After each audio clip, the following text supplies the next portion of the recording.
Ahojte všetci. Ďakujem, že tu môžem byť a vážim si, že si Logisbox vybral spomedzi všetkých tých ľudí, ktorí prišli a zákazníkov a väčších ako my nás. A o tom tiež si dneska viac povieme, ako nám to spolu super funguje, aj keď my musíme platiť a vy musíte dodávať. Ale ešte predtým, ako začnem, teda som Ondrej Proxa, som z Muzikeru a mám na starosti technológie, niektorí to teda prezývajú aj CTO. A ja by som sa chcel veľmi pekne poďakovať za pozvanie, lebo Saška to tak navrhla, že či by to nemohlo byť Ondrej. Dozvedel som sa to, vydúmal som, že skade to teda Gejza na to prišiel, lebo ma to zaujímalo a ja tu mám troch muzmuzákov a bez ohľadu na to, že som jej to pred 20 minútami slúbil, tak medzi poznámkami tej prezentácie, ktorú samozrejme vy nevidíte, a ja by som rád videl, ale nevidím, tak je napísané, že jeden ide Saške. Takže veľký potlesk k najlepšej accounke, akú Logisbox má. Nech sa ti páči. Spolupráca nám veľmi funguje a je to super. A ja ešte rozdám dvoch, jeden si nechám na neskôr, ale ruku hore, kto za posledný týždeň a pol, dva nakúpil niečo v Muzikeri? Dobre, čakal som určite Gejzu, preto som dal týždeň a pol. A chcel som dať, že tento rok, ale druhého asi si to bol prvý, takže chytíš? A tých rúk som samozrejme čakal viac, ale sme realisti, že ešte nie sme tam, kde by sme chceli byť. A rozmýšľal som, ako nazvať ten slide, lebo je to ďaleko viac ako case study. Hovorím si, že tých 10 minút tej case study, že to by bola taká nuda a že veď ste si to mohli prečítať aj na webe. Tak som sa rozhodol to trošku tak spraviť slovensky, ako to aj Michal Pastier volá, že svetovo zo Slovenska, takže aj Logisbox, aj Muziker spája to, že robíme ten biznis svetovo zo Slovenska, minimálne sme tam začali. A taká tá naša vízia Muzikeru je prinášať radosť ľuďom. Chceme, aby každý človek mohol tráviť svoj voľný čas záľubami, ktoré ho naplňajú a ktoré mu prinášajú radosť. Ja som dnes priniesol radosť Saške, Gejzovi a ešte jednu, možno ďalším.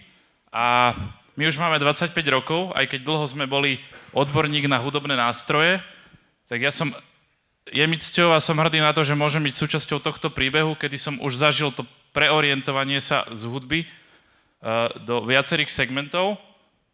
My máme momentálne viac ako 100 000 produktov skladom, rôznych produktov skladov v Lozorne.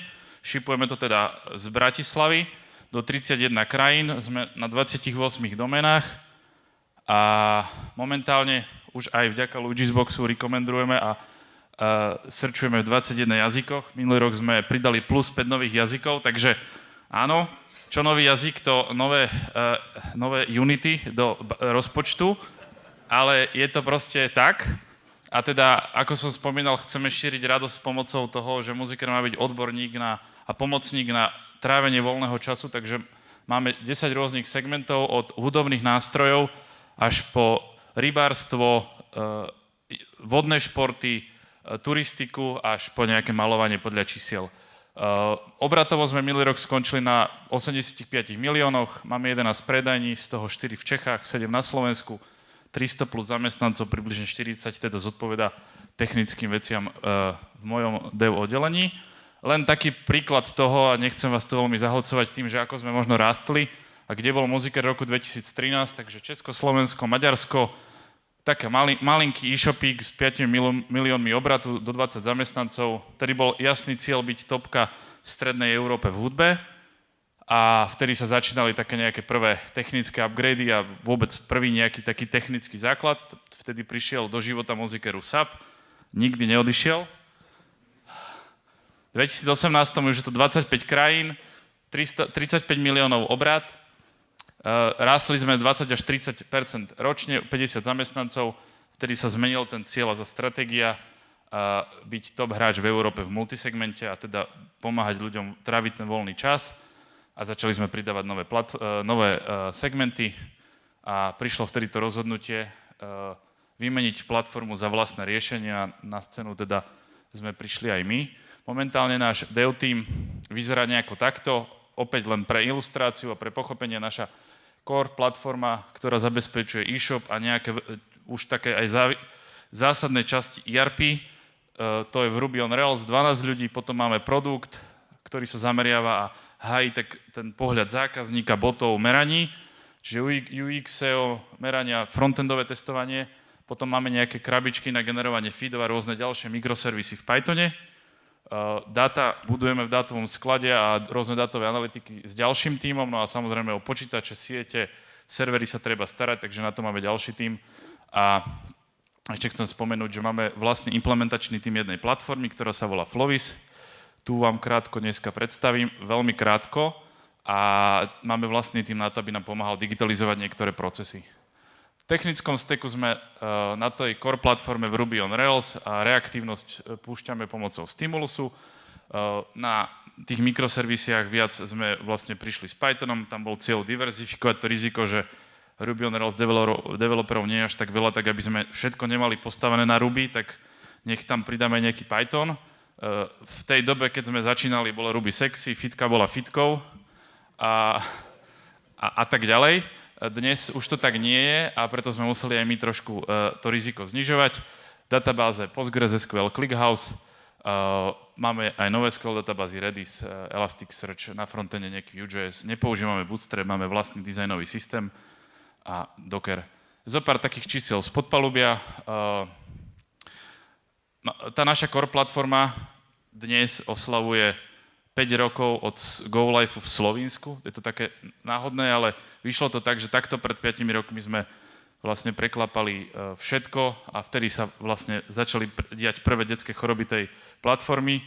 Tak má viac ako 400 000 riadkov kódu, je pokrytá na 96% coverageom, čiže testom, ktorý ten kód testuje.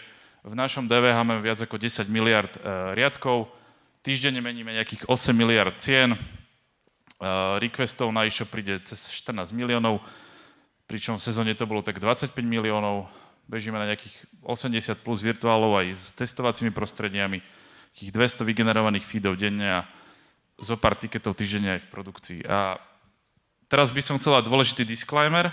Ja som rozmýšľal, že ako to trochu oživiť, aby to nebola len taká must-have prezentácia, case study, a tak som priniesol nejaké naše nápady z kuchyne, že čo nám funguje, ale sú tu firmy, ktoré sú oveľa väčšie ako my a funguje im to určite rovnako a majú veľa iných vecí, ktoré fungujú, takže budem rád potom v diskusii, že si možno pozdieľame nejaké nápady a možno niektoré veci už poznáte, teória je jasná, my máme niekedy problém aj s tou praxou, takže s pokorou hovorím, že vieme, čo máme robiť, ale nie vždy je to také jednoduché dostať to do tej reality. Prvá vec, ktorá je u nás taká, že niekedy funguje viac, niekedy menej, je dávať fokus na dôležité projekty. Ja hovorím všetkým ľuďom vo firme, keď je priorita všetko, tak nie je priorita nič, preto si robíme roadmapy. Asi všetkým všetko jasné a my tam máme také aha momenty a vylepšenia, že vždy sme robili roadmapu ročne, potom sme si kvartálne vyberali, ale my tých tímov máme veľa a niektoré fungujú viac reaktívne, že musia reagovať na zmeny na trhu, v Google, v meraniach, v performance, a potom máme také týmy, ktoré súvisia s našou core platformou a tam potrebujeme zapojiť veľa oddelení, prípadne nejaké investície, takže roadmapy robíme kvartálne alebo ročne. Druhé, strážte si efektivitu. Tam taký odbočka, mne sa pokazil v piatok môj notebook a odišli mi 4 klávesy KVR, proste nedá sa pracovať. A ja okrem toho, že teda mám kopec operatívy, tak občas si aj niečo zakodím, tak ako to proste fitkári občas robia, že chcú zostať v tej domene. 80% práce viem pokryť 20% nástrojmi a to istý paret funguje aj v projektoch, funguje všade okolo nás. 80% projektu trvá 20% času, takže aj my cherrypickujeme, hľadáme tie sweet spoty, čo sa oplatí, čo sa neoplatí, lebo keď ide zadanie, tak poznáte to zadanie.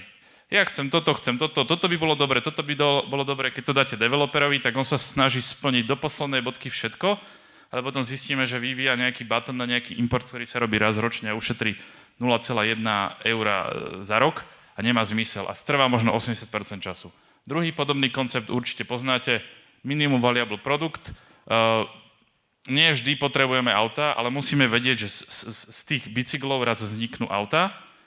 Príklad sú naše marketplacy. Začali sme tým, že Chceme ísť do marketplaceov, začali sme vyberať ktoré, ale mohli by sme hneď ísť integrovať, napájať sa, skúšať a začali sme tým, že sme vygenerovali feedy, vyriešili všetky detské choroby, všetky legislatívy, zmluvy, kupóny, všetko, čo nemusia riešiť developeri a teraz zisťujeme, ktoré marketplacy fungujú a ideme do tých motocyklov, kedy už vyberáme, ideme integrovať Kaufland, pretože inak sa to nedá, musíme už to zautomatizovať, lebo dovtedy to vyklikávali ľudia na customer supporte.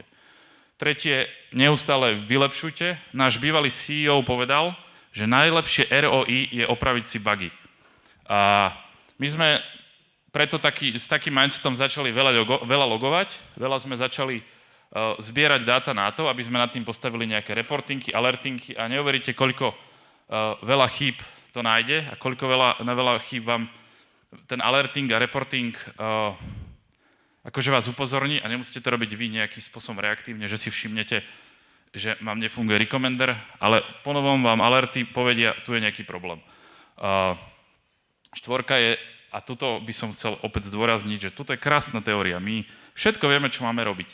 Dev fičúrku nasadí a ja sa po mesiaci dozviem, že ju nikto nepoužíva. Je to jedna z mojich najhorších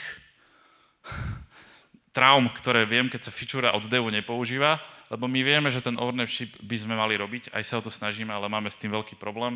Dôležité je, aby bol ownership za projekty, aby to nebolo na strane tých ľudí v IT v tom deve. Tu by som spomenul, že my sa snažíme robiť aj retrospektívy a taký zaujímavý point, ktorý funguje u nás, tak ako v športe, keď dokončia hokejistý zápas, pozerajú video, tak nechodí tréner a neukazuje, toto si urobil zle, ale hovorí, to si urobil dobre, zvedom si to a urob to aj na budúce. My si teda hovoríme tie správne veci, aby sme to na budúce v tých projektoch urobili tiež, lebo to nie je samozrejmosť. 5.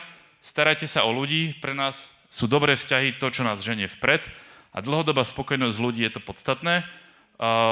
Nechcem veľmi ísť do detailov, ale teda fungujú nám off-topiky, každý pondelok sa stretneme po tímoch, porozprávame si o živote, o víkende, o tom, čím žijeme a zabudneme aspoň na hodinu v pondelok ráno, aj keď by sme mohli čítať maily, riešiť všetky prúsery, tak venujeme sa súkromie, venujeme sa tomu, čo nás spája ako tým. Okrem toho máme stand-upy aj remote, dávame si feedbacky aj pomocou one-on-one a taká možno myšlienka, že chceme dovoliť ľuďom spraviť chyby. Ak to neznamená, že nám e-shop vypadne alebo expedícia, tak niekedy je najlepší tréning juniora si to oddebugovať v produkcii. Je to ťažká, krúta daň, ale veľakrát sme sa na to aj my všetci, aj ja prvý popálili. A zároveň snažíme sa budovať tú štruktúru, kedy si tá štruktúra, ako som prezentoval dneska, nebola. Veľmi sme sa na tom popálili a učíme sa už v predstihu rozmýšľať nad tým, ako tie krabičky tých ľudí pospájať tak, aby to dávalo zmysel a aby sme mohli rásť. Retrospektívu som spomínal a posledná vec, to sa týka aj mňa, aj všetkých. Aký work-life balance budete mať vy, ja, tak taký budú vnímať naši ľudia ako štandard. A ja som sa v tomto tiež veľa popálil a mal som taký aha moment, že musím veľmi dbať na to, ako ma ľudia vnímajú, aký dávam vzor pre ten tím. A dnes mám to heslo Success at home first, najprv byť úspešný doma, mať spokojnú rodinu, spokojných kamarátov, spokojné vzťahy, potom prídem spokojnejšie do roboty a mať hlavne ten balans vyrovnaný.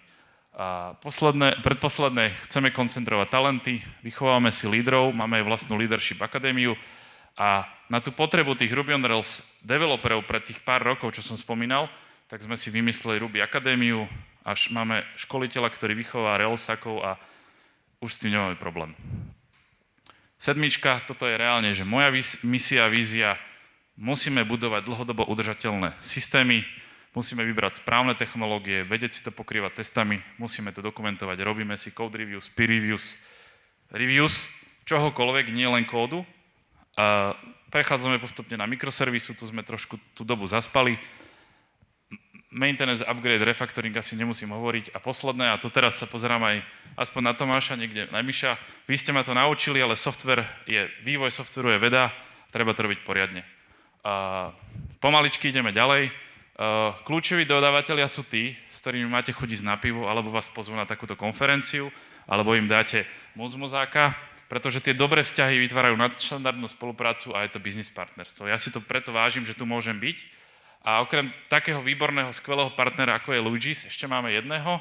Je to Softpoint a produkt Flovis. Je to no-code platforma, máme vlastný implementačný tím s dynamickou dátovou štruktúrou, v rámci tej platformy môžeme si robiť rôzne automatizácie a tým, že je to postavené tiež na Ruby on Rails, tak keď je treba, tak si tam niečo aj doprogramujeme.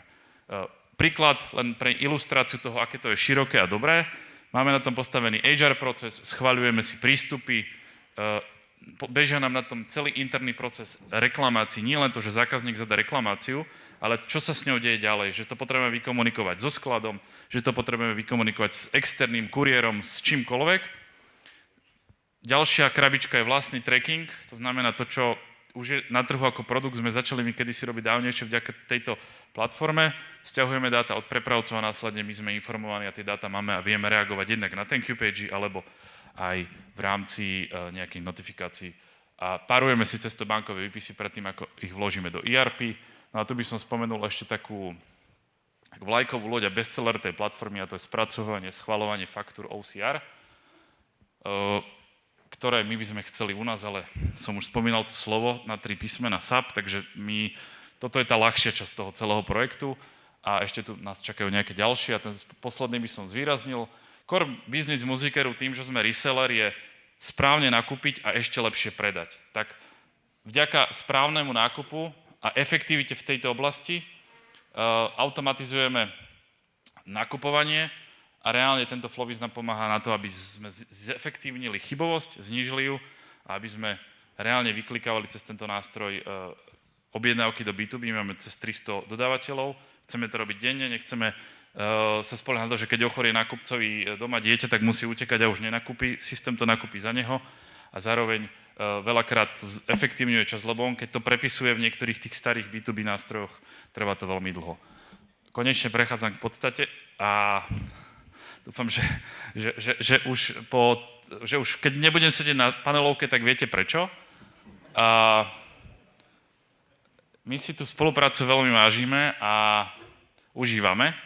Nie len preto, že sme kedysi boli na tej istej fakulte a tie vzťahy začali byť nadštandardné, ale ja som do muzikeru prišiel, kedy už tam nejaká analytika v roku 2017 boli sme medzi prvými zákazníkmi a bolo to turbulentné, náš tým sa vyvíjal, učil sa to robiť správne a zakopli sme na veľa miestach, ale dneska si myslím, že už to máme konečne upratanejšie a hlavne hovorím o nás doma.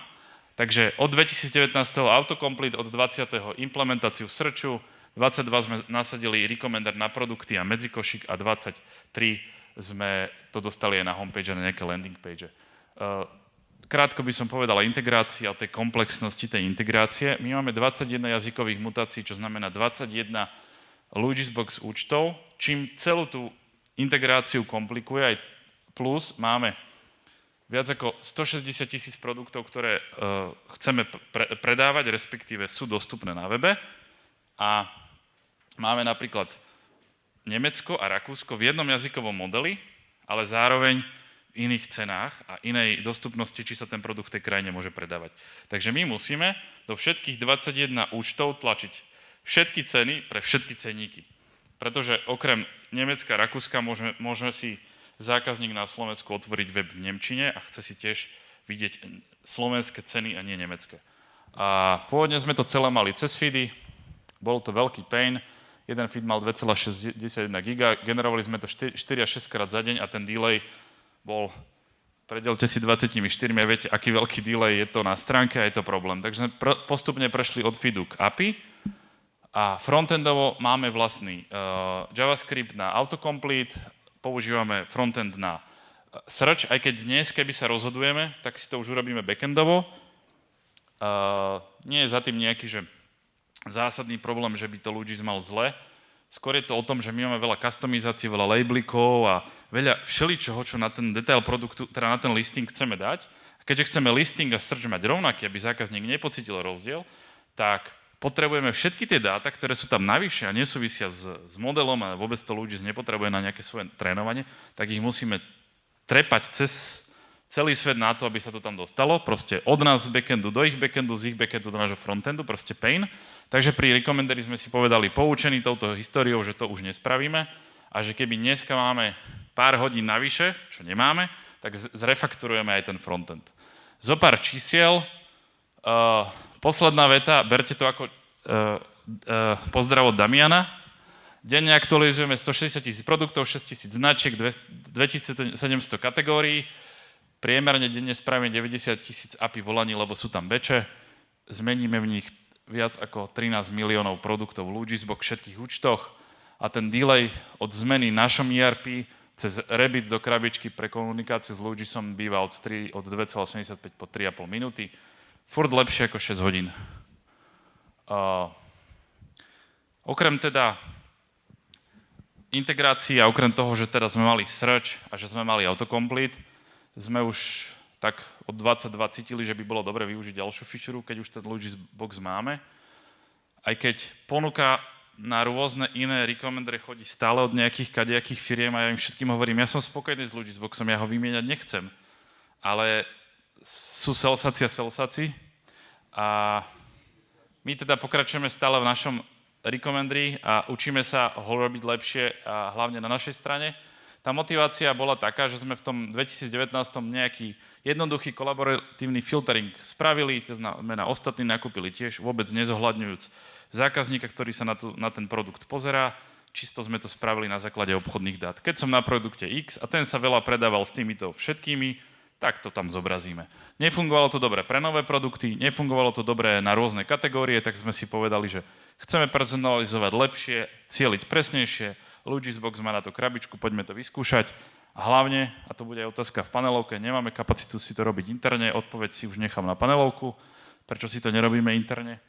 A poďme teda skúsiť AB testovať recommender, teda miesta boli medzikošík a detail produktu, začali sme cross-saleom, aj keď zase poznámka za čiarou, presvedčali nás kolegovia, že by sme mohli mať na tom produkte upsell.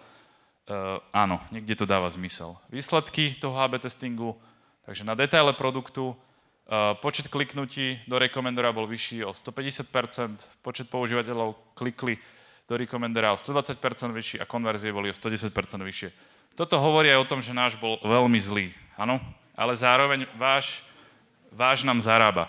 Takže medzikošík, asi podobné čísla, už počet konverzií z recommendera v medzikošíku nečakáme, že by nejako zásadne bol vysoký, predsa len je to medzikošík, zákazník už niečo v košíku má, nemá potrebu hneď ísť, akože pridávať si ďalšie, aj keď ten cross-sell naozaj tu nám má zmysel. No a druhá časť teda tých integrácií na recommender spočívala v nejakom upgrade, tak to už sa písal jar 2023, čo bude približne za mesiac, za dva, a my sme vlastne mali náš prvý hackathon. Dovtedy to bol taká vec, že som vždy sníval, že keby tak rád som mohol nejaké firme mať hackathony a podarilo sa. Martin mal skvelý nápad, prišiel z nejakej lyžovačky alebo teda z bešiek a prišiel, že poďme mať hackathon. Bol to prvý, už sme mali medzi tým druhý a budeme to robiť pravidelne, ale teda ten hackathon mal rôzne témy. Jedna z tém bola personalizácia obsahu a taká tá motivácia, lebo tú tému som trochu mal na starosti ja, že poďme teda personalizovať, poďme dať obsah zákazníkovi aj na rôzne iné miesta.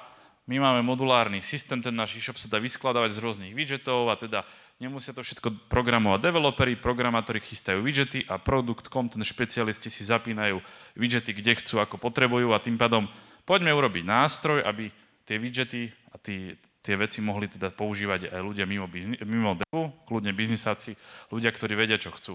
A ten game changer prišiel ešte v piatok večer, tak sme brainstormovali a poznáte to na hackathone, v piatok sú nápady obrovské, by ste zmenili svet v ten deň, tabulu zapíšete a potom si musíte vybrať 3-4 veci, ktoré vôbec dodáte do nejakého stavu a otázka, kedy budú v produkcii. Ale vymysleli sme super vec, že my máme taký komplikovaný homepage, že tam máme 2600 kategórií, takže je problém sa v tom orientovať, že poďme skúsiť zákazníkovi pomôcť a vybrať mu zo pár kategórií. A to už som vedel, že no ale to asi Logisbox nemá, tak uvidíme, čo s tým. A tu je môj tretí muzmuzák, možno ste rozmýšľať, že komu pôjde. A teraz ešte predtým, ako ocením a dám, a keď nevidím, zakývaj mi, dobre? Nech mám očný kontakt, že ten projekt bol môj. Asi to poznáte, možno ste sa s tým už niekde stretli. Ja som sa k príprave na ten hackathon dostal štvrtok večer, teda po 22. Bolo to v to-do liste a furt bolo niečo. Možno ste sa s tým Logisboxe nikdy nestretli, že máte nejakého CTO, ktorý nestíha. A ja som tak Ondrejovi napísal s veľmi malou dušikou, že počujem Ondrej, že ja mám taký problém, že my máme zajtra hackathon, ja som to nejako nechal vyhniť a ja už na zajtra potrebujem nejaké recommendre, bolo 22.0 niečo. Prosím, toto už neopakujte, lebo on chce mať ten work-life balance, hej, že...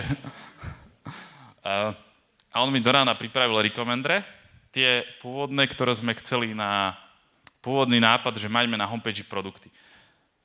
A počas dňa sme brainstormovali, vymysleli sme kategórie, tak som mu o 6:00 v piatok večer písal, že však čo by si povedal na to, keby ešte aj kategórie by sa tam nedali by sa a vlastne viete, 5 ľudí čaká na odpoveď, že veď to je ten game changer, že ostatné je také, však to je jednoduché dostať, keď už to máme na produkte, dostať to na homepage je jednoduchá vec, ale tie kategórie, to sme akože my ako ten tím, a nie, že by sme súťažili s tými ostatnými, ale proste chceli sme priniesť nejakú inováciu, bolo tam asi 6 tímov, tak a ráno, Ondrej, som niekde na lyžovačke na chate, neviem, čo to presne bolo, ale tu to máte. A toto je tá spolupráca. Toto sú tie extra mile, prečo sme tu, prečo spolupracujeme, prečo máme radi Logisbox, lebo keď my potrebujeme od vás extra milu, tak sa ju snažíme dať, keď vy od nás potrebujete extra milu, tak sa ju tiež snažíme dať. Ondrej, tento muzmuzák je tvoj, asi nedohodím a prosím, zatlieskajte vášmu kolegovi.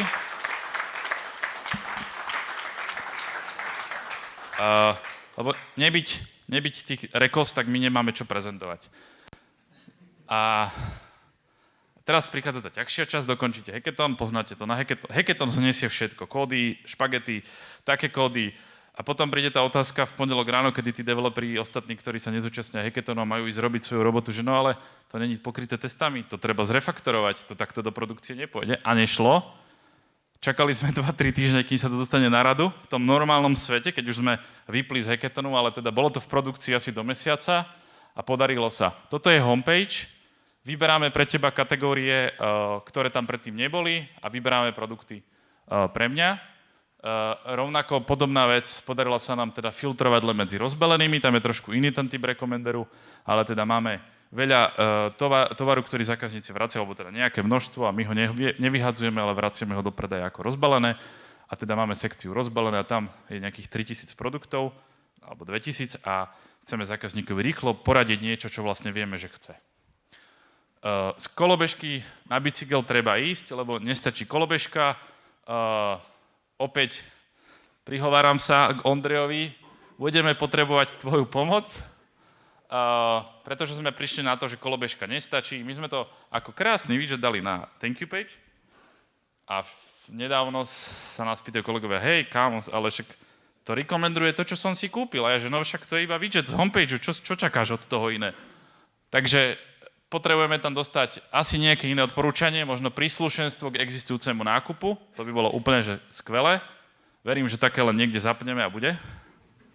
A takisto my máme trochu problém, že nie všade sa naozaj ten cross-sell hodí. Cross-sell sa hodí vtedy, keď vieme, že ten produkt má cross-sellový potenciál. Ak nemá cross-sellový potenciál, tak asi je to pravda, potrebujeme upsell alebo potrebujeme niečo iné, takže potrebujeme si my produkty rozkategorizovať a potom teda budeme zapínať rôzne typy recommendrov. No a predposledná vec, potrebujeme zapracovať na tom, že, a toto nie je úplne, že Logisbox issue, 34 a 35 topánky sú pre Logisbox iný produkt, potrebujeme ich nejako zgrupovať, lebo momentálne to rekomenduje mi 4 verzie topánok, a akože asi mi stačí jeden, a keď tak si vyberiem inú veľkosť. No a posledné, verím, že tá je najľahšia časť, pozrieť sa na tie dáta lepšie aj z našej strany a dostať ich k nám do DVH, aby sme mohli prichádzať s nápadmi, ako to vylepšovať. A ako to vlastne funguje, tak vás pozývam na Moziker.sk alebo Moziker.cz, choďte si kúpiť radosť. Tu máte kódik, prvých 5 v tom kóde dostane Muzmuza a zároveň 10% zľavu z objednávky, musíte nakúpiť na 10 eur, kód by mal fungovať a ďakujem veľmi pekne za pozornosť.